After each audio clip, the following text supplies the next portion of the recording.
এই ভিডিওতে আমি ক্লাস 12 সেমিস্টার 4-এর ফাইনাল যে এক্সাম আছে সেই ফাইনাল এক্সামে ইউনিট 1-এর 3 ডাইমেনশন জিওমেট্রি থেকে যে অঙ্কগুলো আসার সম্ভাবনা সবচেয়ে বেশি, আমি সেই অঙ্কগুলো নিয়ে তোমাদের সঙ্গে আলোচনা করব।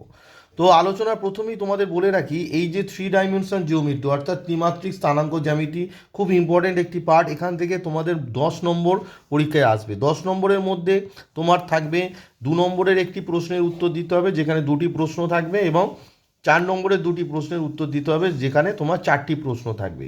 তো আমি যে বইগুলো বেরিয়েছে, সেটা সাঁতরা পাবলিকেশন হোক বা ছায়া প্রকাশনী, যে সমস্ত বইগুলো আছে সেই বইয়ে এই যে সিলেবাস ওয়াইজ আমি কোথাও পাইনি। অর্থাৎ এখানে আছে introduction to 3D geometry, coordinate axis and coordinate plane in 3D, coordinate of a point, distance between 2 point. এই পর্যন্ত যে পার্টটা আছে, এই পর্যন্ত পার্টটা কোনো বই আমি দেখতে পেলাম না। কিন্তু এদের উচ্চ মাধ্যমিক শিক্ষা সংসদ দ্বারা যে মডেল কোশ্চেন পেপার বেরিয়েছে, সেই মডেল কোশ্চেন পেপার দেখে বোঝা যাচ্ছে যে এই পার্টের উপর প্রশ্ন অবশ্যই তোমাদের থাকবে। 2 নম্বরের হলেও একটা প্রশ্ন তোমার থাকবে। তাই আর তোমার 3 ডাইমেনশন জিওমেট্রি করতে গেলে এই যে পার্টটা জানাটা বেশি জরুরি। তারপর তোমাদের সিলেবাসে আছে direction cosine and direction ratio of a line joining points, Cartesian equation of and vector equation of a line, skews line, shortest distance between 2 lines, angle between 2 lines.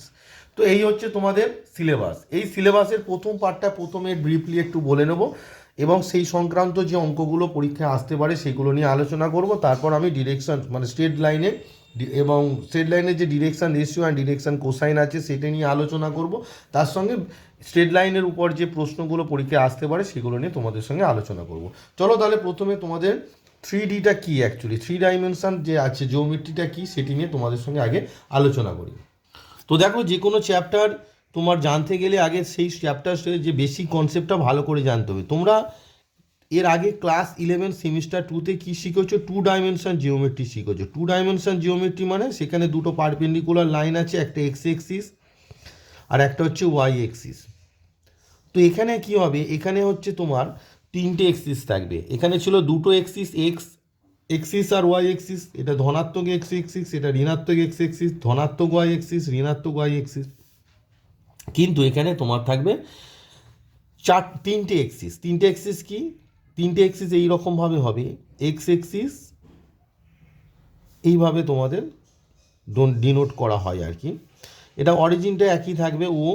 তো এখানে হচ্ছে এটা ওয়াই এক্সিস, এটা এক্স এক্সিস, আর এটা Z axis, 3টে perpendicular line. এবার বলবে নেগেটিভ এক্স এক্সিস এদিকে এক্সটেন্ড করে দাও, dot dot dot dot dot, এটা হচ্ছে X prime. Negative Y axis এদিকে dot dot dot dot dot বাড়িয়ে দাও, এটা হচ্ছে Y prime. Negative Z axis dot dot dot dot dot বাড়িয়ে দাও। This is your 3 dimension space. এবার দেখো দুটোর মধ্যে ডিফারেন্সটা গো, এখানে কি থাকতো? প্রথম পাদ, দ্বিতীয় পাদ, তৃতীয় পাদ, চতুর্থ পাদ, তাই না? এখানে এরকম পাদ থাকতো। এখানে হবে, এখানে অষ্টমাংশ বলা হয়, ইংরেজিতে বলা হয় অক্ট্যান্ট। অষ্টমাংশ ইংরেজিতে বলা হয় অক্টেন্ট। কি হয় এখানে? কি হয়? অষ্টমাংশ। অষ্টমাংশ মানে এখানে প্রথম পাদ দ্বিতীয় পাদ বলা হয় না, এখানে বলা হয় অষ্টমাংশ বা বলা হয় অক্ট্যান্ট। কি বলা হয় ইংরেজিতে? অক্ট্যান্ট, OCTANT। এখানে অক্ট্যান্ট থেকে, অষ্টমাংশ থেকে বোঝা যাচ্ছে মোট কটি অষ্টমাংশ থাকবে। মোট এখানে তোমার 8টি অষ্টমাংশ থাকবে। কি কি? এবার দেখো এখানে কোঅর্ডিনেটগুলো কি হতো? ভুজ আর কোটি, মানে x1 y1। x1টাকে আমরা বলতাম ভুজ আর কোটি, কিন্তু এখানে কি হবে? এখানে 3টে আসবে। কি কি? x1 y1 আর z1। এখানে ভুজ কোটি বলা হয় না, x1কে বলা হয় x স্থানাঙ্ক, y1কে বলা হয় y স্থানাঙ্ক, আর z1কে বলা হয় z স্থানাঙ্ক। x স্থানাঙ্ক, y স্থানাঙ্ক আর z স্থানাঙ্ক।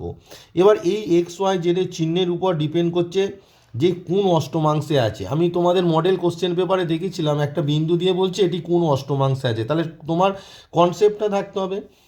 তো দেখো x1 y1 z1, তোমরা যেরকম ধরো তোমাকে বললো 2, -3, এই বিন্দুটা কোন পাদে আছে, প্রশ্নটা পড়তো পরীক্ষায়।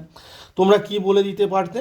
না, যেহেতু ভুজটা পজিটিভ, ওয়াই মানে কোটিটা নেগেটিভ, তার মানে এটা চতুর্থ পাদে আছে। ভুজ পজিটিভ এবং কোটিটা নেগেটিভ, ভুজ পজিটিভ কোটি নেগেটিভ হলে চতুর্থ পাদে আছে। তেমনই 3 ডাইমেনশন স্পেসে তোমার চিহ্নের উপর তোমরা যদি করো, নজর দাও, তাহলে চিহ্ন দেখেই বলে দিতে পারবে কোন অষ্টমাংশে আছে। এবার 8টি অষ্টমাংশ আমি তোমাদের এখানে লিখে দেখাচ্ছি।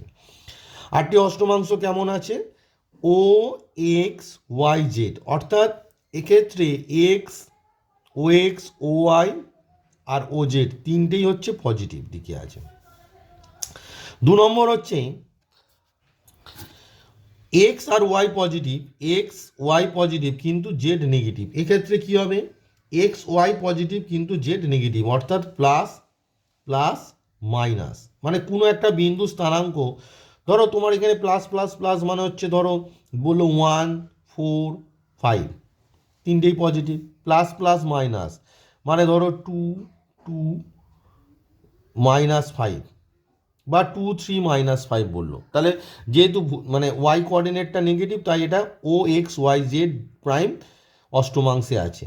তারপর কি হবে না, O X positive, Y negative, Z positive. তার মানে এক্ষেত্রে কি হবে? X positive, Y negative, Z positive. এবার কি হতে পারে? এক্স নেগেটিভ, তার মানে O X prime Y Z, অর্থাৎ নেগেটিভ পজিটিভ পজিটিভ। চিহ্ন কি সংখ্যা আছে দেখার দরকার নেই, চিহ্ন থেকে তোমরা বলে দেবে কোন অষ্টমাংশে আছে। এই ধরনের প্রশ্ন কিন্তু পরীক্ষায় আসবে, 2 নম্বরে দিতেই পারে। একটা বিন্দু দিয়ে দেবে, দিয়ে বলবে এটি কোন অষ্টমাংশে আছে। আমি দেখেছি মডেল কোশ্চেন পেপার দেখে আমার যেটা মনে হচ্ছে এই ধরনের প্রশ্ন আসতেই পারে পরীক্ষায়। এবার হচ্ছে 2জন করে তোমার নেগেটিভ হবে। কেমন হবে 2জন করে নেগেটিভ? না, x positive, Y negative, z negative. তার মানে এটা কি হবে? Plus minus minus. তারপর কি হতে পারে? তোমার x negative, y positive, z negative. এটা মানে কি হবে? Minus plus minus. এবার কি না, তোমার এক্স নেগেটিভ, ওয়াই নেগেটিভ, তার মানে O X prime, Y prime, O X prime, Y prime, Z, মানে এটা কি হবে? Minus minus plus. 2টো করে হলো। আর লাস্ট অষ্টমাংশ বা অক্ট্যান্ট যেটা হবে সেটা হচ্ছে 3জনেই negative, X prime, O X prime, Y prime, Z prime. তার মানে কি হবে? নেগেটিভ নেগেটিভ নেগেটিভ, মানে তিনটে এক্স ওয়াই এবং জেড কোঅর্ডিনেট তিনটেই হচ্ছে তোমার নেগেটিভ। এই ধরনের প্রশ্ন তোমাদের মডেল কোশ্চেন পেপারে আমি দেখেছি, তো সেই প্রশ্নটি এবার সলভ করে দেখাচ্ছি। তো তোমাদের উচ্চ মাধ্যমিক শিক্ষা সংসদ দ্বারা যে মডেল প্রশ্ন পেপার বেরিয়েছে, সেই মডেল প্রশ্ন পেপারে তোমাদের ত্রিমাত্রিক স্থানাঙ্ক জ্যামিতি যে প্রশ্নগুলো দেওয়া আছে, তার 5 নম্বর প্রশ্নটা যদি তোমরা লক্ষ্য করো, দেখো 5 নম্বর প্রশ্নে তোমার বলা আছে যে অক্ষের উপর অবস্থিত 1 5 7 ও 5 1 -4 বিন্দু থেকে, একটু ভুল বলেছি, তোমাদের 6 নম্বর প্রশ্নটি পড়বে। 6 নম্বরে বলেছে -3 1 2 ও -3 3 -3 যে অষ্টমাংশে, অর্থাৎ যে অক্ট্যান্টে অবস্থিত তা নির্ণয় করো। 5 নম্বর নয়, 6 নম্বর প্রশ্নটি আমি যে কনসেপ্টটা এখন বললাম সেই কনসেপ্টের উপর আছে। চলো তাহলে এইটি কোন অষ্টমাংশে অবস্থিত এই দুটো বিন্দু আমি তোমাদেরকে একটু, তোমরা অলরেডি বুঝে গেছো যেটা কোন অষ্টমাংশে আছে, তবু করে দেখাচ্ছি। তো দেখো তোমাদের যে প্রশ্নটি এবার বলেছে -3 1 2 ও -3 3 -3 যে অষ্টমাংশে অবস্থিত তা নির্ণয় করো। তো একটু আগে যে কনসেপ্টটা বললাম যে দেখো -3 1 2, তার মানে কি? তার মানে এক্স কোঅর্ডিনেটটা কি হচ্ছে? এক্স কোঅর্ডিনেটটা তোমার মাইনাস হচ্ছে, ওয়াই কোঅর্ডিনেটটা কি প্লাস, তার মানে হচ্ছে তোমার মাইনাস প্লাস প্লাস আছে, তাহলে মাইনাস প্লাস প্লাস, তাহলে মাইনাস প্লাস প্লাস, দেখো আমার মাইনাস প্লাস প্লাস মানে হচ্ছে ও এক্স প্রাইম ওয়াই জেড। তাহলে যেটা মাইনাস এক্স কোঅর্ডিনেট যদি মাইনাস হয়, তাহলে তুমি কি লিখবে? -3 1 2 বিন্দুটি যেটা নেগেটিভ কি আছে? এক্স কোঅর্ডিনেট নেগেটিভ, এত মনে রাখার দরকার নেই, যেটা নেগেটিভ তার মাথায় প্রাইম বসাবে। তাহলে ও এক্স এক্স স্থানাঙ্কটা কি আছে? নেগেটিভ, তাই ও এক্স প্রাইম ওয়াই জেড অষ্টমাংশে অবস্থিত। বোঝা গেছে? অষ্টমাংশে অবস্থিত। ছোট্ট একটি কনসেপ্ট জানলেই, যেটা নেগেটিভ সেখানে প্রাইম হবে, আর যদি সবাই পজিটিভ হয় প্রাইমটা হবে না। এবার দেখো দ্বিতীয়টা কি আছে? মাইনাস, এক্সটা মাইনাস, ওয়াইটা প্লাস, জেডটা মাইনাস, তাহলে মাইনাসগুলো প্রাইম হবে। তার মানে তুমি লিখে দেবে -3 3 -3 বিন্দুটি যে বিন্দুটি দেওয়া আছে আর কি, ও এক্স নেগেটিভ মানে এক্স প্রাইম, ওয়াই পজিটিভ মানে ওয়াই বসবে, জেড নেগেটিভ মানে জেড প্রাইম অষ্টমাংশে অবস্থিত। বোঝা গেছে? তাহলে যারা নেগেটিভ হবে তাদের মাথায় প্রাইম হবে, আর যারা পজিটিভ হবে তাদের মাথায় প্রাইম হবে না। এই কনসেপ্টটা জানলেই হয়ে যাবে। তাহলে 1000টা অঙ্ক করার দরকার নেই তো, এই একটা অঙ্ক করলেই তুমি জিনিসটা বুঝে যাবে। এবারে তোমাদেরকে আমি শেখাবো যে ত্রিমাত্রিক তলে যে কোনো বিন্দু স্থানাঙ্ক কিভাবে তোমরা নির্ণয় করবে। তার জন্য তোমরা একটা সমকোণী চৌপল এঁকে নেবে, একটা সমকোণী চৌপল, রাইট সার্কুল সমকোণী চৌপল কিউবয়েড আঁকবে। তো কিউবয়েড আঁকলে রেক্ট্যাঙ্গুলার প্যারালেলোপিপেড। তো যা হোক, এটাকে আঁকছো তুমি।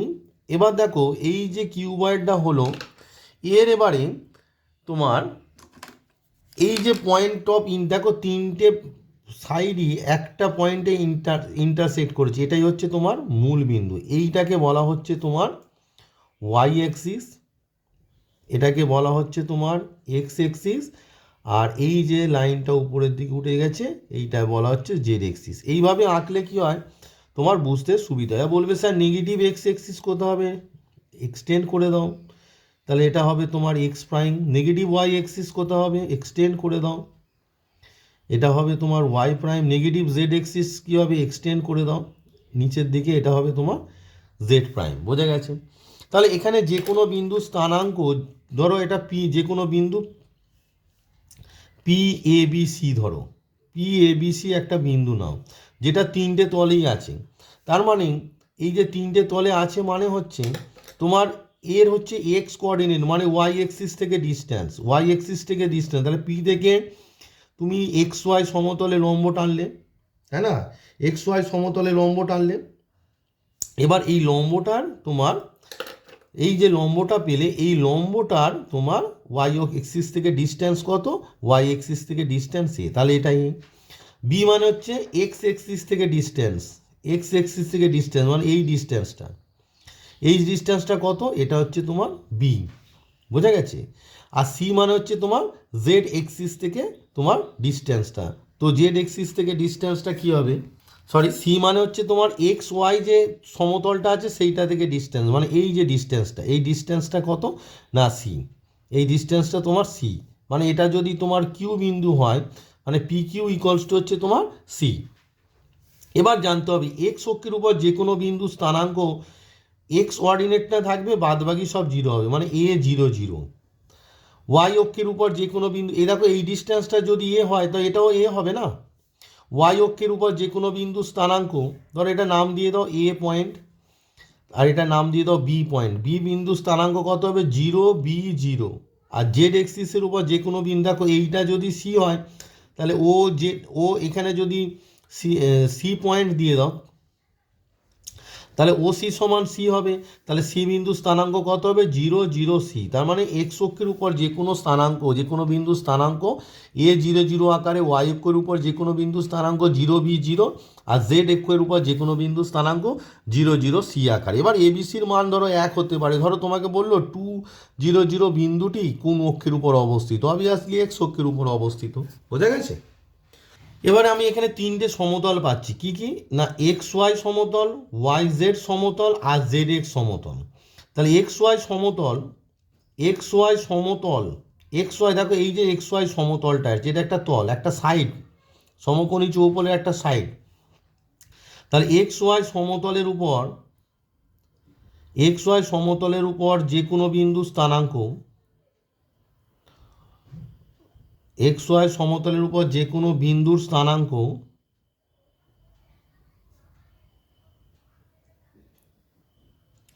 কি হবে না এক্স ওয়াই সমতলের উপর কি হচ্ছে, জেড কোঅর্ডিনেটটা 0 হবে। তার মানে কি হবে, এক্স ওয়াই সমতলের উপর যে কোনো বিন্দুর স্থানাঙ্ক জেড কোঅর্ডিনেটটা 0 হবে, অর্থাৎ এ থাকবে, বি থাকবে, আর 0 হবে, জেড কোঅর্ডিনেটটা 0 হবে। সিমিলারলি ওয়াই জেড সমতলের উপর যে কোনো বিন্দু স্থানাঙ্ক ওয়াই জেড আছে, তার মানে এক্স কোঅর্ডিনেটটা 0 হবে, অর্থাৎ 0 বি সি আকারে। এগুলো বি সি মানে একটা পার্টিকুলার নাম থাকবে। জেড এক্স সমতলের উপর ওয়াই কোঅর্ডিনেটটা 0 হবে, এগুলো মনে রাখবেন, ওয়াই কোঅর্ডিনেটটা 0 হবে। তার মানে কত হবে, এক্স থাকবে এ, ওয়াইটা 0 হবে, আর জেড থাকবে মানে সি। বোঝা গেছে? তাহলে এক্স ওয়াই সমতলে তোমার জেড কোঅর্ডিনেট শূন্য, দেখো বসিয়েছি, এইগুলো মনে রাখতে হবে। ওয়াই জেড সমতলের উপর যে কোনো বিন্দুর এক্স কোঅর্ডিনেটটা শূন্য, আর জেড এক্স সমতলের উপর যে কোনো বিন্দুর ওয়াই কোঅর্ডিনেটটা শূন্য। এই লজিকগুলো তোমাকে জানতে হবে, এই লজিকের উপরই অ্যাপ্লিকেশান তোমাদের 2 নম্বরে আসবে। এবারে ধরো দুটো বিন্দু দিয়েছে, একটা বিন্দুর স্থানাঙ্ক বলেছে P X one Y one Z one, আর একটা বিন্দু আছে Q X two Y two Z two. তাহলে পি কিউ এর মধ্যে দূরত্ব মানে পি কিউ বার, পি আর কিউ বিন্দুর মধ্যে দূরত্ব মানে পি কিউ বার সমান কী হবে, 2 ডাইমেনশনে যা ছিল সেখানে ছিল x one minus x two তার হোল স্কোয়ার, এখানেও থাকবে x one minus x two তার হোল স্কোয়ার। 2 ডাইমেনশনে ছিল y one minus y two তার হোল স্কোয়ার, এখানেও তাই থাকবে। এখানে শুধু নতুন একটা সংযোজন হবে, সেটা হচ্ছে z one minus z two তার হোল স্কোয়ার। অর্থাৎ দুটো বিন্দু স্থানাঙ্ক যদি বলে দেয় তাদের মধ্যেকার দূরত্বটা আমরা পেয়ে যাব। এবারে আসি, ধরো একটা রেখা অংশ আছে পি কিউ রেখা অংশ আছে, পি আর কিউ রেখা অংশ আছে। এবার পি কিউ রেখা অংশকে ধরো আর একটা বিন্দুর মিডিলে আছে, যেটা কি করছে পি কিউকে আর বিন্দু পি কিউ রেখা অংশকে এমিষ্ট অনুপাতে অন্তর্বিভক্ত করছে। রেখা অংশকে এম ইস টু এন অনুপাতে অন্তর্বিভক্ত করছে,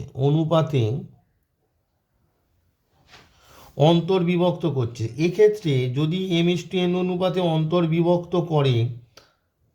বিভক্ত করেছে, তাহলে আর বিন্দু স্থানাঙ্ক কি হবে? আর বিন্দু স্থানাঙ্ক হবে পি বিন্দু স্থানাঙ্ক, সাপোজ তোমরা ধরে নাও পি বিন্দু স্থানাঙ্ক এক্স ওয়ান ওয়াই ওয়ান আর জেড ওয়ান, আর কিউ বিন্দু স্থানাঙ্ক তোমার এক্স টু ওয়াই টু আর জেড টু, তো সেক্ষেত্রে তোমার আর বিন্দু স্থানাঙ্ক কি হবে? সেক্ষেত্রে আর বিন্দু স্থানাঙ্ক হবে M x two, X coordinate হবে M x two plus N x one by M plus N, Y coordinate হবে M Y two plus N Y one by M plus N, আর জেড কোঅর্ডিনেট হবে M Z two plus N Z one by M plus N. 2ডিতে তোমরা শিখেছিলে, 3ডিতে একই সূত্র থাকবে।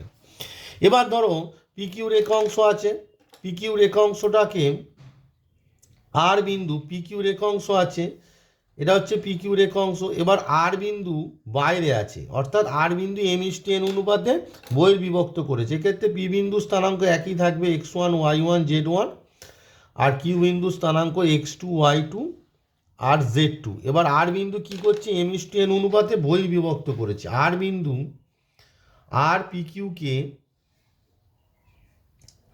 M is to N অনুপাতে যদি বহির্বিভক্ত করে, এম ইস টু এন অনুপাতে যদি বহির্বিভক্ত করে, সেক্ষেত্রে আর বিন্দু স্থানাঙ্ক কী হবে? সেক্ষেত্রে আমার আর বিন্দু স্থানাঙ্ক হবে তোমার m x two minus n x one by m minus n, m Y two minus n Y one by m minus n, আর m Z two minus n Z one by m minus n. বোঝা গেছে? তোমরা 2ডিতে করেছিলে, 3ডিতে একই আছে, শুধু Z কোঅর্ডিনেটটা যোগ হচ্ছে। এবার হচ্ছে আর যদি পি কিউ এর মধ্যবিন্দু হয়, ধরো পি আছে আর কিউ আছে, পি বিন্দু স্থানাঙ্ক হচ্ছে X one Y one Z one, আর কিউ বিন্দু স্থানাঙ্ক তোমার এক্স টু ওয়াই টু আর জেড টু। এবার বলেছে আর যদি পি কিউ এর মধ্যবিন্দু হয়, তাহলে পি কিউ এর মধ্যবিন্দু আর এর স্থানাঙ্ক, দেয়ারপর আমরা কি লিখব? দেয়ারপর পি কিউ এর মধ্যবিন্দু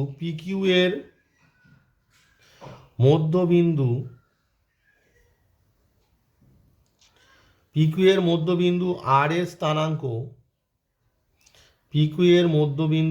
এর স্থানাঙ্ক কত হবে? না, পি কিউ এর মধ্যবিন্দু আর এর স্থানাঙ্ক তোমার হবে x one plus x two by two, comma y one plus y two by two, comma z one plus z two by two. 2 ডাইমেনশনে যা শিখেছিল 3ডি একই আছে, 3ডিতে শুধু জেড কোঅর্ডিনেটটা অ্যাড হয়েছে। এবার একটা ত্রিভুজের 3টি শীর্ষবিন্দু দিয়ে দিলে ত্রিভুজের ভরকেন্দ্রের স্থানাঙ্ক।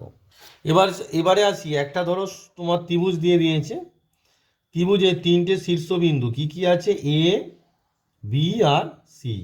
তো এ বিন্দু স্থানাঙ্ক তোমার x1 y1 আর z1, বি বিন্দু স্থানাঙ্ক তোমার x2 y2 আর z2, আর সি বিন্দু স্থানাঙ্ক তোমার x3 y3 আর z3।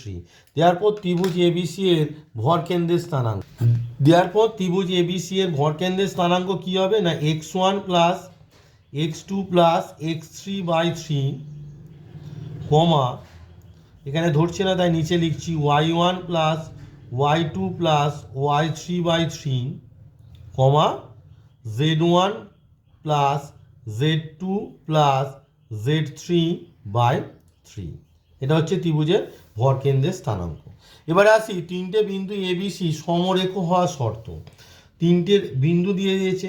নেক্সট খুব ইম্পর্টেন্ট প্রশ্ন, যে তিনটে বিন্দু বলেছে এ x1 y1 z1, B x2 y2 z2, আর তোমাকে বলে দিয়েছে সি x3 y3 আর z3। তাহলে বলেছে এবিসি বিন্দু তিনটি সমরেখ হওয়া শর্ত। এবিসি বিন্দু তিনটি সমরেখ হওয়া শর্ত, সমরেখ হওয়ার শর্ত। তো কখন এবিসি বিন্দু তিনটি সমরেখ হবে? তো দেখো, প্রথম যেটা হতে পারে সেটা কি, সেটা হতে পারে এ আর বি বিন্দু দু ধারে আছে আর সিটা তার মিডিলে কোথাও আছে, সি বিন্দুটা মিডিলে কোথাও আছে। এটা প্রমাণ করব কিভাবে? এটা প্রমাণ হবে কি না, যদি এসি প্লাস বিসি সমান এবি হয়, এটা একটা কেস হতে পারে। আর একটা কেস কি হতে পারে না, বি আর সি বিন্দু দু ধারে আছে, মিডিলে কোথাও এ আছে। তো এক্ষেত্রে বি আর সি দু ধারে আছে, মিডিলে আছে, তাহলে এক্ষেত্রে কি হবে, এটা 1 নম্বর শর্ত, এটা 2 নম্বর শর্ত, যে কোনো একটা দেখালেই হবে। এবি প্লাস এসি সমান হচ্ছে তোমার বিসি। 3 নম্বর কি হতে পারে না, এ আর সি দু ধারে আছে, তোমার এ আর সি দু ধারে আছে, তাহলে এখানে এ আছে, এখানে তোমার সি আছে, আর বিটা মিডিলে কোথাও আছে, বি বিন্দুটা তোমার মিডিলে কোথাও আছে। সেক্ষেত্রে তোমার কি হতে পারে, 3 নম্বর যে শর্ত সেটা কি না, এবি প্লাস বিসি সমান এসি। তো এই তিনটে শর্তের মধ্যে যে কোনো একটা যদি শর্ত হোল্ড করে তাহলে আমরা বলবো বিন্দু তিনটি সমরেখ। আর একটা এই শর্ত বলা হয়নি, যেটা হচ্ছে মূল বিন্দু থেকে যে কোনো বিন্দুর দূরত্ব। মূল বিন্দু ও 0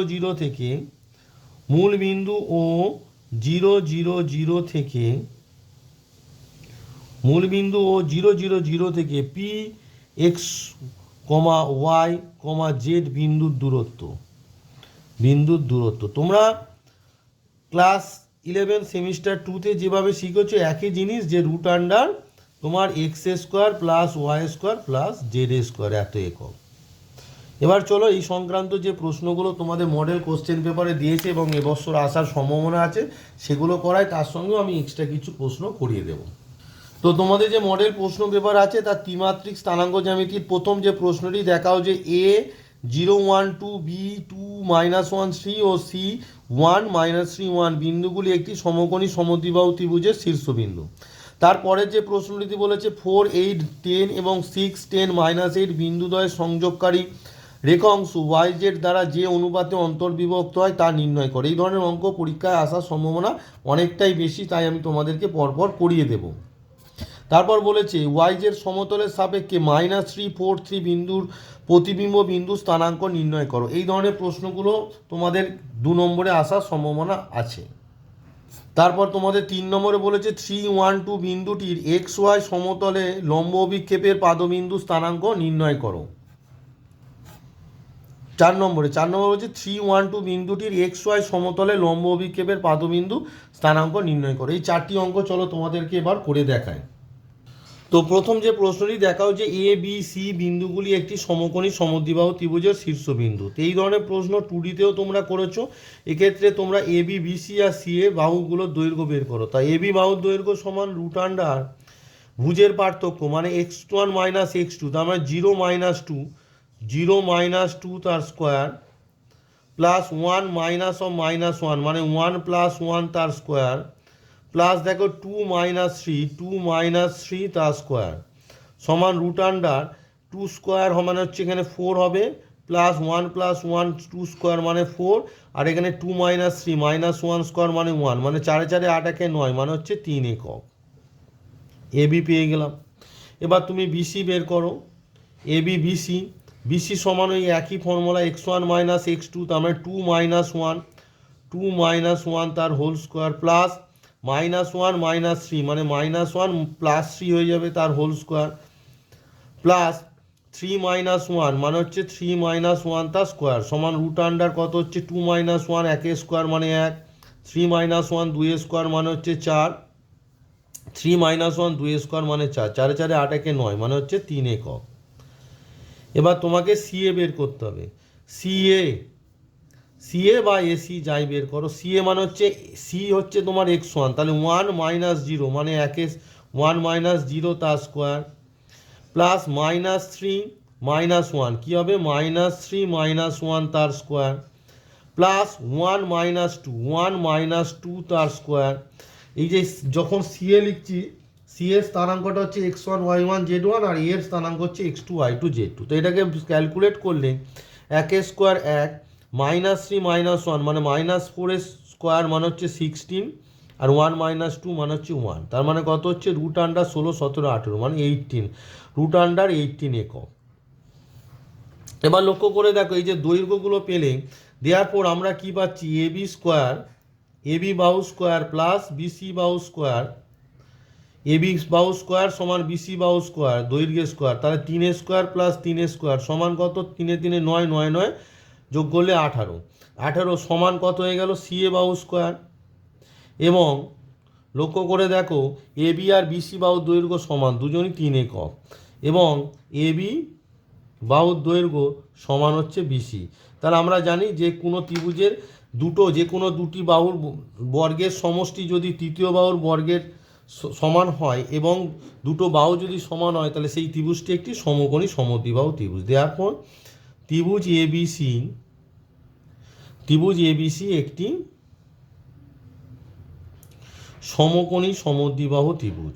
ত্রিভুজ এবিসি একটি সমকোণী সমদ্বিবাহু ত্রিভুজ, সমকোণী সমদ্বিবাহু ত্রিভুজ। তো অঙ্কটি দেখো খুবই ইজি আর জাস্ট কনসেপ্টগুলো ঠিকঠাক জানলেই তোমার অঙ্কটা করা খুবই সোজা হবে। এবার চলো নেক্সট অঙ্কটি দেখা। নেক্সট যে অঙ্কটি বলেছে যে 4 8 10 এবং 6 10 -8 বিন্দুদ্বয় সংযোগকারী রেখাংশ ওয়াইজের তল দ্বারা যে অনুপাতে অন্তর্বিভক্ত তা নির্ণয় করো। দেখো একটা কথা বলে রাখি, ওয়াইজের সমতলে আমরা জানি যে এক্স স্থানাঙ্কটা ওয়াইজের সমতলে হচ্ছে এক্স স্থানাঙ্ক কী হয়, ওয়াইজের সমতলে এক্স স্থানাঙ্ক 0 হয়। এই কথাটা তোমায় মনে রাখতে হবে, এই লজিকটা এখানে কাজে লাগবে। তো মনে করি প্রদত্ত বিন্দুদ্বয় সংযোগকারী রেখাংশ ওয়াইজেড তল দ্বারা আর বিন্দুতে m/n অনুপাতে অন্তর্বিভক্ত হয়। তাহলে আমরা কি লিখব, লেখাটা লিখে নিচ্ছি কারণ ভিডিওটি লেন্দি হয়ে যাচ্ছে।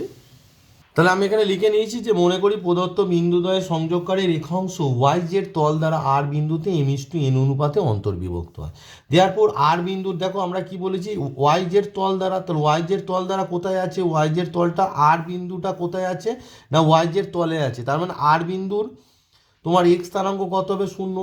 দেওয়ার আমরা লিখবো আর বিন্দুর এক্স স্থানাঙ্ক ইকুয়ালস টু, আমার অন্য স্থানাঙ্ক দরকার নেই, দেওয়ার আমরা লিখবো আর বিন্দুর এক্স স্থানাঙ্ক সমান কত হবে, সূত্রটা লিখে নাও mx2 plus nx1 by m plus n। এখানে m মানে mই আর n মানে nই, তাহলে এখানে x1 x2 মানেটা কি, এই যে প্রথম যে স্থানাঙ্কটা দেওয়া আছে বিন্দুটা সেটা হচ্ছে x1 y1 z1 আর দ্বিতীয়টা হচ্ছে x2 y2 আর z2। তাহলে মানগুলো বসিয়ে দাও, তোমার কত বেরোচ্ছে দেখো mx2, তাহলে ইকুয়ালস টু আমরা লিখবো m ইন্টু x2 মানে কত, দেখো x2 মানে হচ্ছে 6 প্লাস n x1 মানে কত 4 বাই m প্লাস n এবার দেখো যেহেতু আর বিন্দু ওয়াই জেড সমতলে অবস্থিত, যেহেতু আর বিন্দু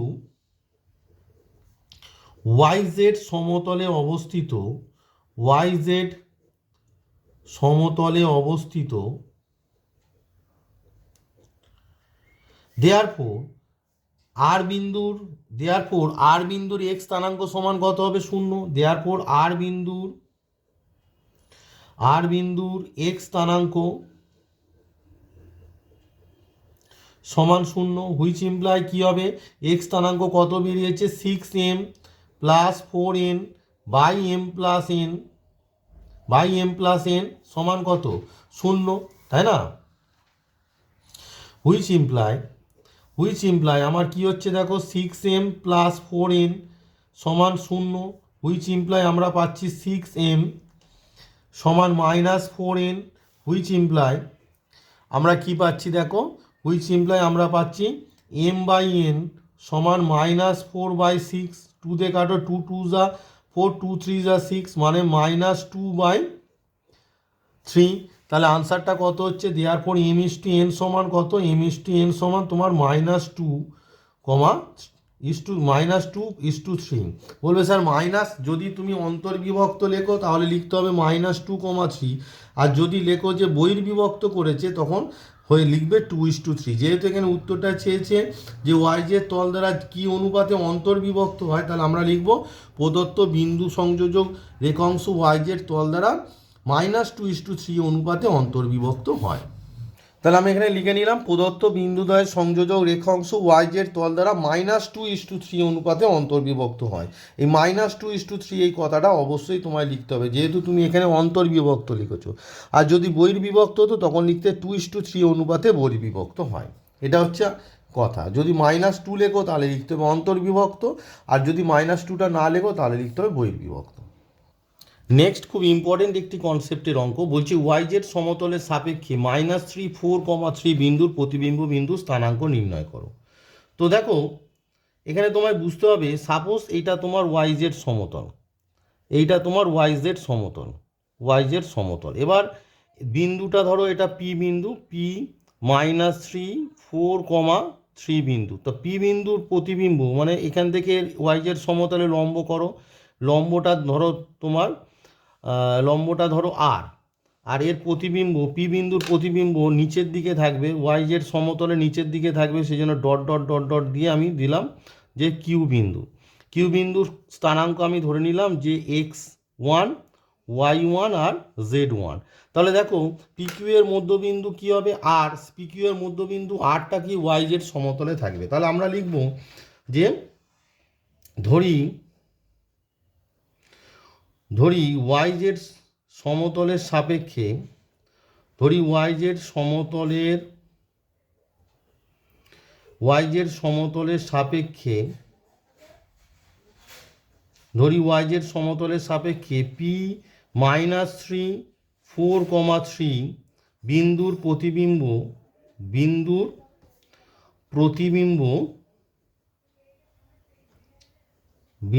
প্রতিবিম্ব তোমার হচ্ছে কিউ x1, y1 আর z1। দেয়ারফর পিকিউ এর মধ্যবিন্দু আরটা কোথায়? ওয়াই জেড সমতলে থাকবে। দেয়ারফর পিকিউ রেখাংশের মধ্যবিন্দু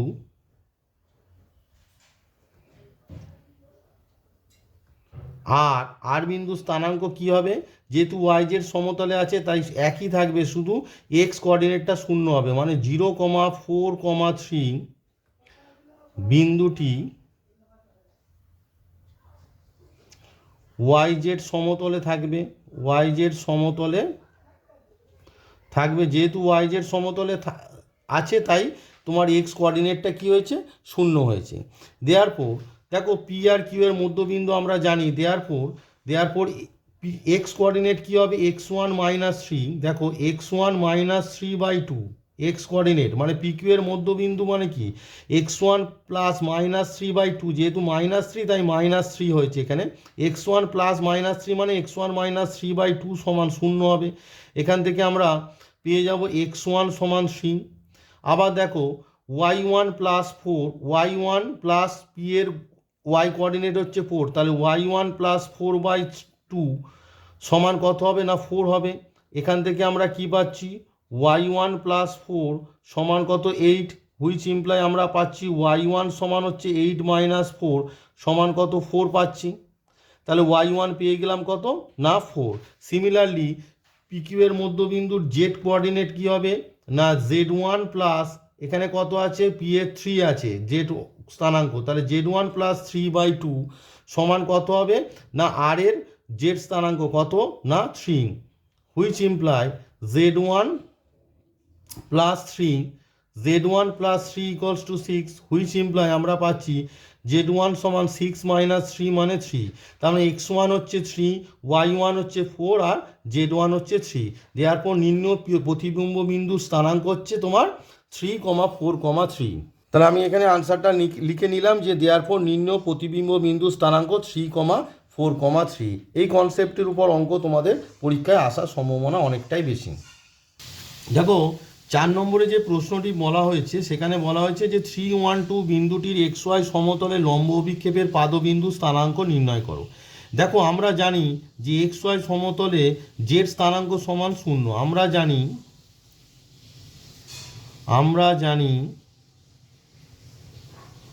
XY সমতলে জেড স্থানাঙ্ক সমান হচ্ছে 0। দেয়ারপর 3,1,2 বিন্দুটির XY সমতলে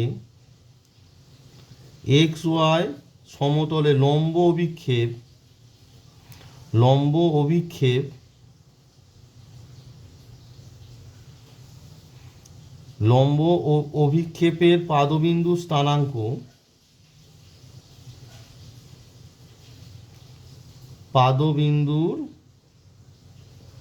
স্থানাঙ্ক কি হবে সবটাই এক থাকবে, অর্থাৎ 3,1টা থাকবে, শুধু জেড স্থানাঙ্কটা 0 হবে 3,1,0। নেক্সট যে প্রশ্নটি বলছে P123 Q456 এবং R789 বিন্দুদ্বয় সমরেখ হয় তবে কিউ বিন্দু কি অনুপাতে পিআরকে বিভক্ত করে তা নির্ণয় করো। তো এখানে কি অনুপাতে অন্তর না বহির্বিভক্ত আমরা জানি না, তাই আমরা ধরে নেব ধরি কিউ বিন্দু পিআরকে m/n অনুপাতে অন্তর্বিভক্ত করেছে। তো দেখো এখানে আমি ধরে নিয়েছি যে কিউ বিন্দু পিআরকে m/n অনুপাতে অন্তর্বিভক্ত করেছে। দেয়ারপর তোমার কিউ বিন্দুর x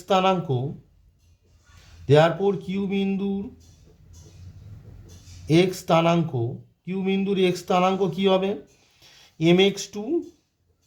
mx2 plus n x1 by m plus n।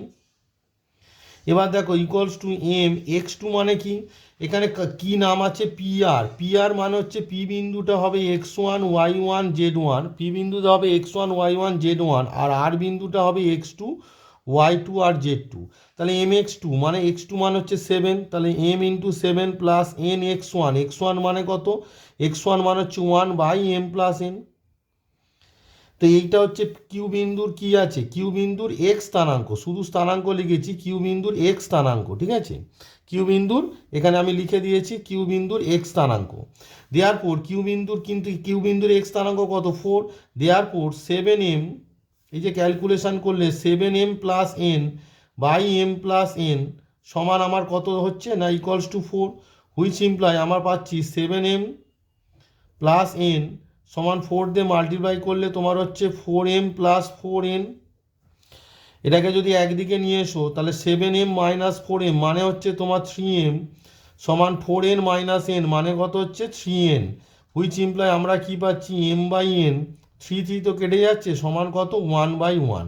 তাহলে উত্তরটা কত হবে দেয়ারপর কিউ বিন্দু পিআরকে 1:1 অনুপাতে অন্তর্বিভক্ত করেছে। তাহলে আমি এখানে আনসারটা লিখে নিয়েছি দেয়ারপর কিউ বিন্দু পিআরকে 1:1 অনুপাতে অন্তর্বিভক্ত করেছে। নেক্সট যে প্রশ্নটি বলেছে জেড অক্ষের উপর অবস্থিত 157 ও 51-4 বিন্দু থেকে সমদূরবর্তী বিন্দু স্থানাঙ্ক নির্ণয় করো। তো দেখো জেড অক্ষের উপর অবস্থিত যে কোনো বিন্দু কি হয়, এক্স আর ওয়াই স্থানাঙ্ক শূন্য হয়। তা মনে করি জেড অক্ষের উপর অবস্থিত বিন্দুটির স্থানাঙ্ক 00C। তো আমি এখানে লিখে নিয়েছি যে মনে করি জেড অক্ষের উপর অবস্থিত বিন্দুটির স্থানাঙ্ক 00C। দেয়ারপর 00C বিন্দু থেকে ওই দুটো বিন্দু দূরত্ব বের করো। 00C বিন্দু থেকে 00C বিন্দু থেকে 1,5,7 বিন্দুর দূরত্ব সমান কি, সমান হচ্ছে রুট আন্ডার, আমরা জানি 0-1 তার স্কোয়ার, তার মানে একের স্কোয়ারই হবে 0-5 মানে 5 হবে প্লাস C-7 স্কোয়ার মানে C-7 তার স্কোয়ার, এত একক। এবং দ্বিতীয় বিন্দুটির দূরত্ব এবং 00C বিন্দু থেকে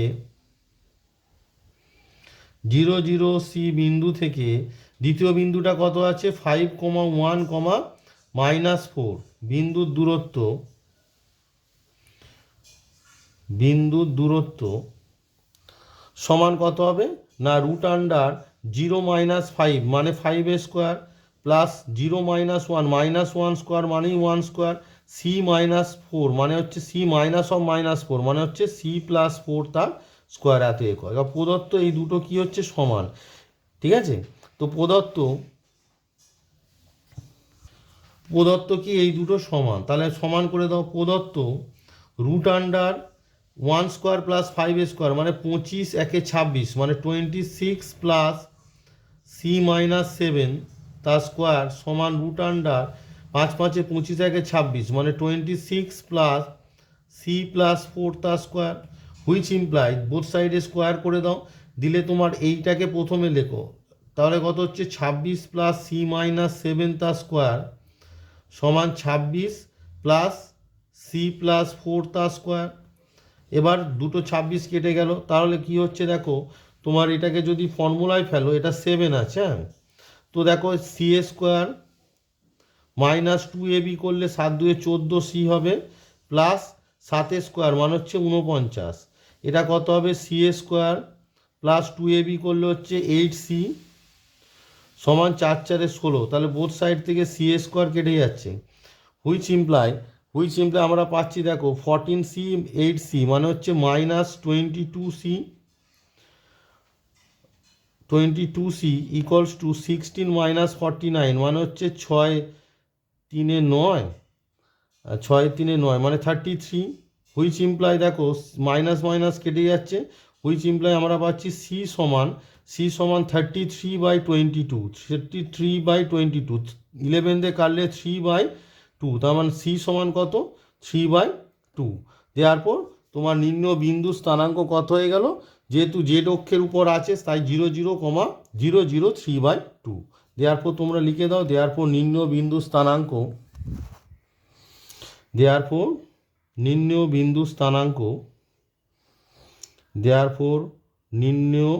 বিন্দুর স্থানাঙ্ক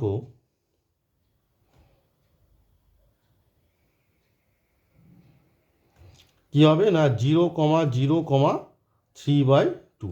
তাহলে আনসারটা কত হলো 0,0,3/2। এরপরে তোমাদের একটি ইম্পর্টেন্ট কনসেপ্ট শেখাবো, সেটা হচ্ছে কোনো সরলরেখার দিক কোণ, দিক কোসাইন এবং দিক অনুপাত। তো সেটা জানার জন্য তোমাকে একটা প্রথমে সমকোণী চৌপল এঁকে নিতে হবে। প্রথমে তোমাকে একটা সমকোণী চৌপল এঁকে নাও, সমকোণী চৌপল এঁকে নিলে।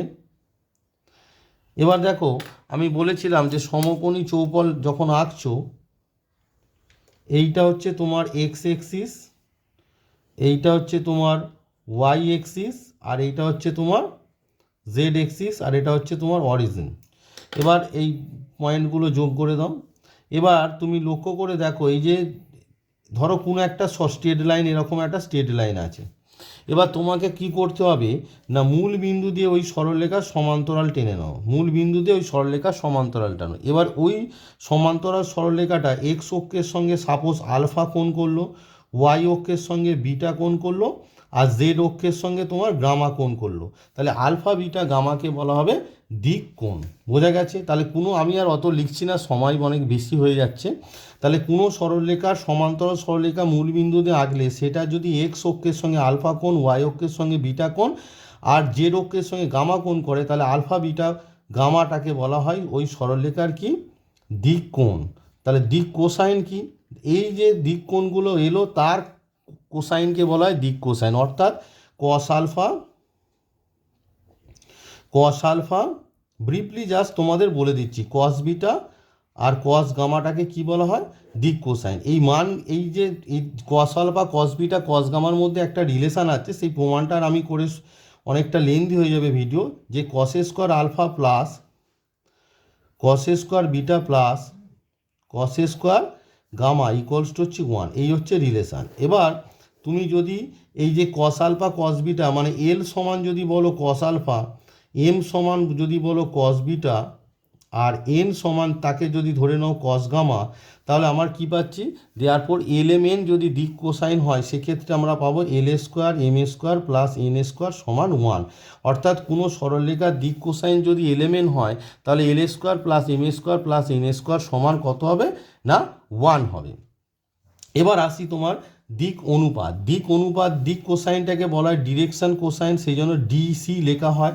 এরপর হচ্ছে দিক অনুপাত মানে ডিআর, ডিরেকশন রেশিও হচ্ছে তিনটে রাশি এ বি সি যদি এলেমেনের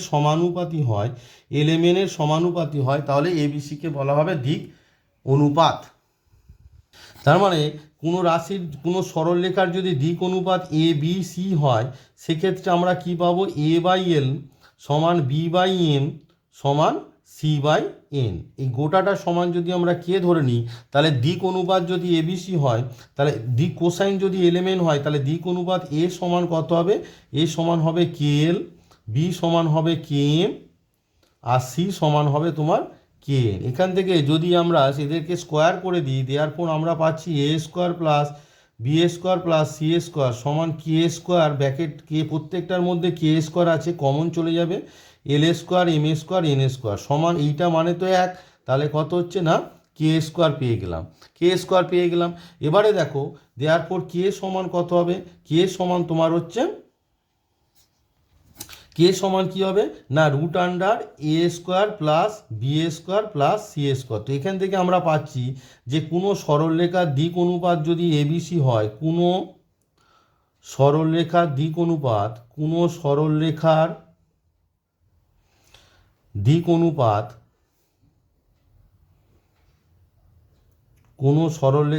অনুপাত এবিসি হলে, এবার দিক অনুপাত জানা থাকলে দিক কোসাইন কি হবে? হলে তার দিক কোসাইন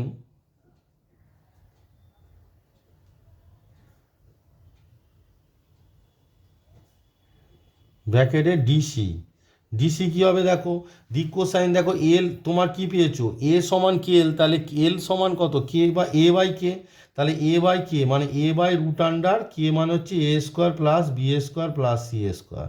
তারপর দেখো বি সমান কে এম, তাহলে এম সমান বি বাই কে মানে কত? রুট আন্ডার এ square plus B square plus C square. আর তোমার সি সমান কে এন, তাহলে এন সমান কত হবে? সি বাই কে মানে কত? রুট আন্ডার এ square plus B square plus C square. তাহলে দিক অনুপাত থেকে দিক কোসাইন এবং দিক কোসাইন থেকে দিক অনুপাত কিভাবে বের করতে হয় সেটা আমি তোমাদের দেখিয়ে দিলাম। এবার হচ্ছে ধরো দুটি সরলরেখার দিক অনুপাত তোমার এল দিক কোসাইন, দুটি সরলরেখার দিক কোসাইন তোমার বলে দেওয়া আছে। দুটি সরলরেখার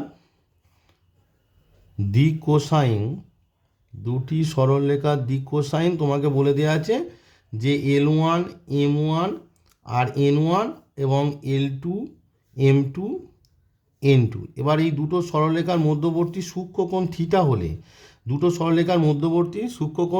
হলে, থিটাটা অবভিয়াসলি সূক্ষ্মকোণ, ঠিক আছে? সূক্ষ্মকোণ থিটা হলে কস থিটা সমান mod of L1 L2 plus M1 M2 plus N1 N2।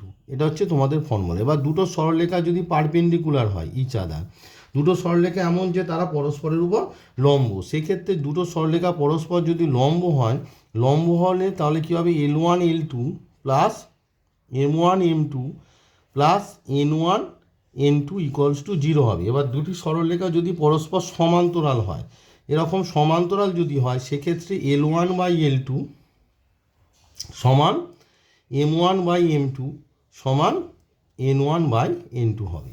এবার যদি সরলরেখার দিক অনুপাত দেওয়া থাকে, সরলরেখার দিক অনুপাত তোমার কি হয় না, a1 b1 c1 দিক অনুপাত যদি দুটো সরলরেখা দেওয়া থাকে, দুটো সরলরেখার দিক অনুপাত কি, দুটো সরলরেখার দিক অনুপাত a1 b1 c1 আর a2 b2 আর c2 দুটো সরলরেখার দিক অনুপাত বলে দিয়েছে। তাহলে তাদের মধ্যবর্তী সূক্ষ্মকোণ থিটা হলে cos থিটা সমান হবে mod of a1 a2 plus b1 b2 plus c1 c2 by root under a1 square plus b1 square plus c1 square into root under a2 square plus b2 square plus c2 square.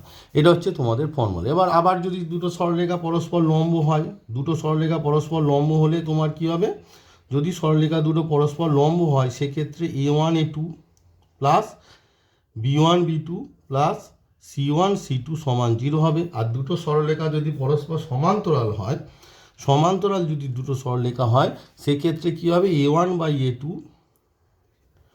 সমান b1 by b2 সমান c1 by c2 হবে। এই হলো তোমাদের concept. এবার এই related কিছু অঙ্ক তোমাদেরকে করে দেখায়। তো তোমাদের যে মডেল কোশ্চেন পেপার আছে, তার সাজেশান পেজ শেষের দিকে চ্যাপ্টার ওয়াইজ যে মডেল কোশ্চেনগুলো দিয়েছে, তার তোমার 13 নম্বর একটি প্রশ্ন আছে, যে সরলরেখা x অক্ষ y অক্ষ z অক্ষের উপর লম্ব অভিক্ষেপের দৈর্ঘ্য যথাক্রমে 12, 4 ও 13 একক, তার কোসাইন দিগঙ্ক সম নির্ণয় করো। মানে দিক কোসাইন তোমাকে চেয়েছে। তো অঙ্কটা করতে গেলে আগে তোমাকে লম্ব অভিক্ষেপটা বুঝতে হবে। লম্ব অভিক্ষেপটা বোঝানোর পর আমি তোমাদের অঙ্কটা করে দেব। তো খুব ইম্পর্টেন্ট একটি অঙ্ক বলেছে, যে সরলরেখা x অক্ষ y অক্ষ z অক্ষের উপর লম্ব অভিক্ষেপের দৈর্ঘ্য যথাক্রমে 12, 4, 13 একক, তার কোসাইন দিগাঙ্ক সম নির্ণয় করো। আগে তোমাদের এই লম্ব অভিক্ষেপের সঙ্গে তোমার অভিক্ষেপের দৈর্ঘ্য আর মানে দিক কোসাইনের কী সম্পর্ক, সেটা আগে তোমাদেরকে বোঝায়। তো দেখো, তোমাদের এক্সিস 3টে তুমি আগে টেনে নাও। জিনিসটা বুঝতে গেলে আগে একটু ভালো করে বুঝে নাও অঙ্কটা, তাহলে বুঝতে পারবে। জাস্ট এক্স অক্ষ দিয়ে আমি বোঝাচ্ছি। এটা ধরো অরিজিন। তো এরকম একটা সরলরেখা ছিল। তো এই সরলরেখাটাকে আমরা কি করব, মূল বিন্দু থেকে এঁকে দেবো। এই ধরো সরলরেখা, ঠিক আছে। তো এই সরলরেখাটা আমরা কি করলাম না, মূল বিন্দু থেকে, এই যে সরলরেখাটা ছিল একে মূল বিন্দু থেকে আঁকলাম। এবার সরলরেখাটা ধরো এক্স অক্ষের সঙ্গে আলফা কোণ করেছে, এক্স অক্ষের সঙ্গে আলফা কোণ করেছে। এবার দেখো, এই যে তোমার বিন্দু সরলরেখাটা আছে, সরলরেখার এই যে লাস্ট পয়েন্ট থেকে এক্স অক্ষের উপর তুমি লম্ব টানো, এক্স অক্ষের উপর তুমি লম্ব টেনে দাও। তাহলে এটা কি হলো, একটা সমকোণী ত্রিভুজ হলো। এই যে ছবিটা হলো, সেটা আমি ধরো এটা এক্স অক্ষ আলাদা করে তোমাদের দেখিয়ে দিচ্ছি। ধরো এইটা হচ্ছে তোমার ওপি একটা সরলরেখা, পি বিন্দু থেকে এর উপর লম্ব কিউ টানলে, এইটা হচ্ছে তোমার ও কিউটা হচ্ছে তোমার লম্ব অভিক্ষেপ। ও কিউটা কি, ও কিউটা হচ্ছে তোমার সরলরেখাটা লম্ব অভিক্ষেপ। আর এই আলফা যেটা হলো, এটা হচ্ছে তোমার, তাহলে কস আলফা হচ্ছে এল সমান কি, মানে দিক কোসাইনের এল সমান কস আলফা।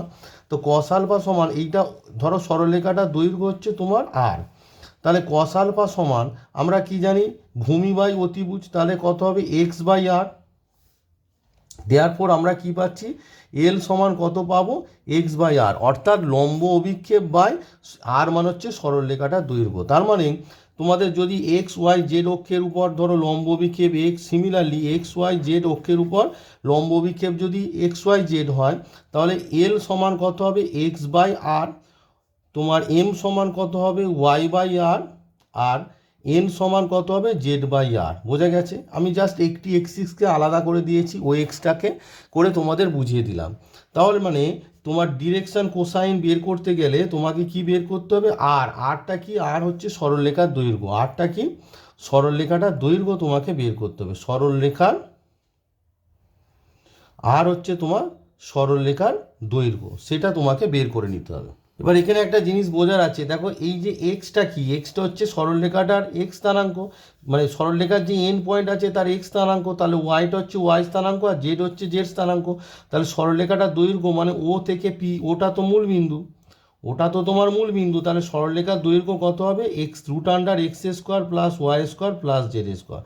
মানে প্রত্যেকটা এক্সিসে সেম হবে। ধরো এখানে যদি ওয়াই এক্সিসের উপর তুমি পি বিন্দু থেকে এখানে ধরো পি কিউ টেনে হচ্ছে, এটা পি এন টেনে নিলে, বুঝতে পারছো? তাহলে পি কিউটা মানে হচ্ছে তোমার এক্স, এটা ওয়াই, আর এটা জেড এক্সিসের উপর ধরো পি কিউ আর টেনে নিলে, এটা তোমার জেড। তার মানে সরলরেখার যে দৈর্ঘ্যটা কী হবে, তার স্থানাঙ্কটা কী হচ্ছে দেখো, তোমার এই ডিস্টেন্সটা কত এক্স, তার মানে এক্স স্থানাঙ্ক এক্স, এই ডিস্টেন্সটা কত ওয়াই, তাহলে ওয়াই স্থানাঙ্ক ওয়াই, আর এই ডিস্টেন্সটা কত জেড, তাহলে জেড স্থানাঙ্ক জেড। সরলরেখার দৈর্ঘ্য ওপি, ওপি হচ্ছে সরলরেখার দৈর্ঘ্য মানে root under x square plus Y square plus Z square. এটাই হচ্ছে তোমার আর এর মান, এটাই তোমার আর এর মান। বোঝা গেছে?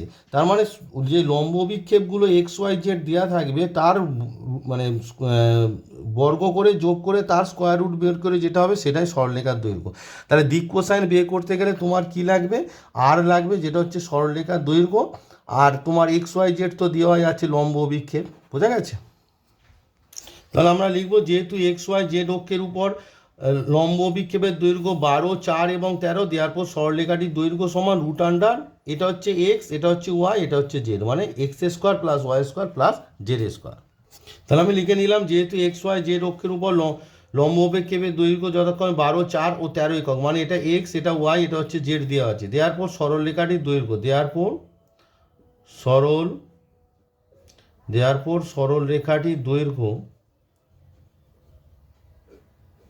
সরলরেখাটির দৈর্ঘ্য সমান, আমি একটু আগে দেখালাম, এক্স স্কোয়ার মানে 12 স্কোয়ার প্লাস ওয়াই স্কোয়ার মানে 4 স্কোয়ার প্লাস জেড স্কোয়ার মানে 13 স্কোয়ার, এত একক। এটাকে রুট করলে কত হচ্ছে? 12 স্কোয়ার মানে 144, 4 স্কোয়ার মানে 16, আর এটা হচ্ছে 169। তার মানে এটা যোগ করলে তোমার দাঁড়াচ্ছে, তো এটাকে যোগ করলে তোমার হচ্ছে 6 4 10 9 19 9 হাতে 1, 6 4 10 9 19 9 হাতে 1, 6 1 7, 7 1 8, 8 4 12 2 হাতে 1, 1 1 2 1 3, মানে 320 রুট আন্ডার 329 একক।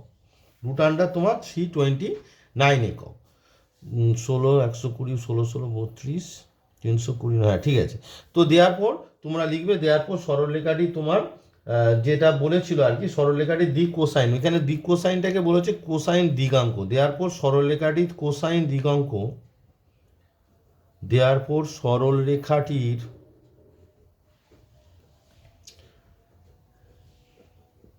কোসাইন দিগাঙ্ক, মানে আমি চেষ্টা করলাম এই ভিডিওতে তোমাদের যে আননোন অঙ্কগুলো আছে সেগুলোকে করে দেওয়ার। কোসাইন দিগাঙ্ক আমি একটু আগে শেখালাম কি না, x by r, x by r, y by r, z by r. X মানে কত? এখানে 12, তাহলে 12 বাই রুট আন্ডার তোমার যেটা বেরিয়েছে, একটু আগেই কনসেপ্টটা বলে দিলাম। তাহলে 12 বাই আর, আর মানে হচ্ছে সরলরেখার দৈর্ঘ্য মানে কত? 329। তারপর ওয়াই বাই আর, ওয়াই মানে কত? 4, 4 বাই রুট আন্ডার 329। আর জেড বাই আর মানে হচ্ছে 13 by root under 329। This is your answer. এবার এই ভিডিওর লাস্ট অঙ্ক তোমাদেরকে করে দেখাবো। এরপরে তোমাদের লাইভ ভিডিওর যে লাস্ট অঙ্ক করাবো সেটি তোমাদের যে মডেল কোশ্চেন পেপার আছে শিক্ষা উচ্চ মাধ্যমিক শিক্ষা সংসদের যে মডেল কোশ্চেন পেপার 2-এর দাগের বিয়ের অঙ্ক বলছে, যে সরলরেখার স্থানাঙ্ক অক্ষগুলির সাথে সমান কোণ উৎপন্ন করে তার দিক কোসাইন নির্ণয় করো। তা মনে করি সরলরেখাটি স্থানাঙ্ক অক্ষর সঙ্গে আলফা মানে এক্স অক্ষ, ওয়াই অক্ষ এবং জেড অক্ষের সঙ্গে আলফা কোণ উৎপন্ন করে, প্রত্যেকের সঙ্গে আলফা কোণ উৎপন্ন করে। তো আমি এখানে লিখে নিয়েছি যে মনে করি সরলরেখাটি স্থানাঙ্ক অক্ষগুলির প্রতিটির সঙ্গে আলফা কোণ উৎপন্ন করে। দেওয়ার পর সরলরেখাটির দিক কোসাইন কী হবে? দেওয়ার পর সরলরেখাটির দিক কোসাইন, সরলরেখাটির দিক কোসাইন, দিক কোসাইন বা ব্র্যাকেটের ডিরেকশন কোসাইন সমান কী হবে বলো? প্রত্যেকটার সঙ্গে আলফা কোণ করে, মানে কী হবে? Cos alpha comma cos alpha. এবার আমরা জানি যে যে কস আলফা তিনটে যে দিক কোসাইন তার কি বর্গের সমষ্টি 1। দেওয়ার পর cos square alpha plus cos square alpha plus cos square alpha, অর্থাৎ l square M square N square সমান 1 আমরা জানি। তো হুইচ ইমপ্লাই আমরা কী পাচ্ছি? 3 কস স্কোয়ার আলফা সমান 1, which imply cos square alpha সমান 1/3, হুইচ ইমপ্লাই কস আলফা সমান অবভিয়াসলি প্লাস মাইনাস 1/√3। দেয়ারপর সরলরেখাটির দিক কোসাইন কী হবে, একবার প্লাস অর্থাৎ 1/√3 1/√3 1/√3, অথবা -1/√3 -1/√3 -1/√3। তাহলে আমরা উত্তরটা লিখবো দেয়ারপর সরলরেখাটির, তাহলে আমরা লিখে নিলাম দেয়ারপর সরলরেখাটির দিক কোসাইন কী হবে 1/√3 1/√3 1/√3, যখন প্লাস 1/√3 নেব, অথবা যখন মাইনাসটা নেব, অথবা যখন মাইনাস নেব তখন কী হবে বলো, -1/√3 -1/√3 আর -1/√3। তো বোঝা গেল আশা করি। এই খুব ইম্পর্টেন্ট অঙ্ক, এই ধরনের অঙ্কগুলো পরীক্ষায় আসার চান্স খুবই বেশি। তো এই ভিডিওতে আমি চেষ্টা করলাম তোমাদের যে মডেল কোশ্চেন পেপার এবং তোমাদের যে 3D মানে 3D জিওমেট্রি অর্থাৎ ত্রিমাত্রিক স্থানাঙ্ক জ্যামিতির যে কনসেপ্টগুলো খুব ইম্পর্টেন্ট সেই কনসেপ্টগুলো বললাম, এবং যে অঙ্কগুলো ইম্পর্টেন্ট সেগুলো তোমাদের এই ভিডিও করে দেখালাম। তো ভিডিওটি দেখো, পরের পাঠে আমি তোমাদের যে আরও ইম্পর্টেন্ট যে স্থানাঙ্ক জ্যামিতির অঙ্কগুলো আছে, ত্রিমাত্রিক স্থানাঙ্ক জ্যামিতি, সরলরেখার যে অঙ্কগুলো, দুটো সরলরেখার মধ্যবর্তী কোণ, একটা সরলরেখার একটা সরলরেখার মানে একটা বিন্দুগামী সরলরেখার সমীকরণ যেটা আর একটা সরলরেখার উপর লম্ব, এই ধরনের শর্তের যে অঙ্কগুলো ইম্পর্টেন্ট অঙ্ক যেগুলো পরীক্ষায় আসবেই, সেই ধরনের অঙ্কগুলো আমি তোমাদেরকে করে দেখাবো। তো সবাই সুস্থ থাকো, ভালো থাকো এবং মন দিয়ে পড়াশোনা করো। আর কোনো মানে অসুবিধা, কোনো বোঝার কোনো অসুবিধা থাকলে বা কোনো অঙ্ক আটকালে আমাকে অবশ্যই কমেন্ট বক্সে কমেন্ট করে জানাবে, তাহলে আমি সেই অঙ্কটি সবার আগে করে দেখাবো। আর আমার সমস্ত ছাত্রছাত্রীদের পরীক্ষা ভালো হোক এই কামনাই করি। আমিও চেষ্টা করছি, তোমরাও মন দিয়ে চেষ্টা করো যাতে তোমাদের পরীক্ষাটা খুব ভালো হয়। আমার আশীর্বাদ তোমাদের সঙ্গে সর্বদাই থাকবে।